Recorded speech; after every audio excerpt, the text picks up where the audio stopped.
Some vindication has arrived for vape brands in legal states. We have the latest Kyle Turley antics, and one of the best known brands in cannabis has had to make some tough choices lately. Listen in and find out who. It is with great sadness that we announce that Charlotte Figi, the namesake and inspiration behind the acclaimed CBD strain Charlotte's Web, passed away yesterday at age 13. Charlotte's passing is devastating to all who knew her and all who found hope and inspiration through her. We here at TRICHOMES extend our deepest and most heartfelt condolences to Charlotte's family and friends. It's Wednesday, April 8th, and this is your TRICHOMES Morning Buzz. Broadcasting live from the TRICHOMES.com studios in Southern California. It's time for your Morning Buzz. We bring you late-breaking news that keeps you up to date with what's happening in the cannabis industry. First, a new study finds legal cannabis states had less vaping-related lung injuries. Marijuana Moment reports, people in states where recreational cannabis is legal were significantly less likely to experience vaping-related lung injuries than those in states where cannabis is prohibited, according to a new study published in an American Medical Association journal. The finding seems to affirm what many reform advocates said during the peak of the e-cigarette or vaping product use associated lung injury, or EVAL-E, crisis last year. With thousands being hospitalized over EVAL-E, it became clear that contaminated vape cartridges were the source and that contamination was more common in illicit, unregulated markets where consumers can't walk into the retail stores and buy tested and labeled cannabis products. By analyzing CDC data on EVAL-E cases, the prevalence of e-cigarette use, and the population in each state from June 2019 to January 2020, researchers were able to confirm that. The research published by the JAMA Network, opened on Monday, shows that states with recreational cannabis shops had a 1.7 EVAL-E case per million in their population compared to 8.1 cases per million in prohibition states. There was no statistically significant difference between criminalized and medical cannabis states, which experienced 8.8 cases per million population. Kyle Turley has stepped down from his position with NeuroXPF and Shango dispensaries. For those who missed our previous coverage on this evolving story, former NFL player Kyle Turley believes cannabis can cure COVID-19. Others, like the folks at the Food and Drug Administration and Federal Trade Commission, aren't convinced.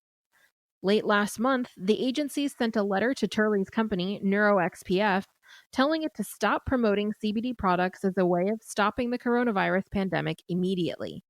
The LA Times reports, Turley seems to have found a way to comply with the order without backing down from his claims. As of this weekend, he says NeuroXPF is no longer his company. Neither is the Shango chain of dispensaries, which has locations in Moreno Valley, California, as well as Arizona, Nevada, Oregon, and Michigan. In the recent days, many of you have witnessed the resentment and backlash of individuals and agencies who wish to silence my message and demand I stand down at the risk of losing all, Turley wrote in a statement he posted Saturday on Twitter. After meeting extensively with my team and partners due to the coronavirus and demand by our government leaders for all to do what we can to win this war on COVID-19, it is with a heavy heart I have decided to relieve myself of my capital approach, duties, and direct involvement and associations to the companies I've helped build and create out of respect for the life-saving work they do and the risk of jobs at stake because of threats to my personal advocacy. He added, I will now be strictly operating as a private citizen without restriction of speech to continue my dedication to the ongoing fight against COVID-19 and informing the people of these unwavering truths shown to me in the science of the endogenous cannabinoid system that must be exposed at this time through the dropping of Schedule I status on cannabis. Lastly today, High Times suspends the publications of Culture and Dope magazines. High Times Holding Corp. announced on Monday that the company will suspend the publication of Dope and Culture magazines due to the COVID-19 outbreak.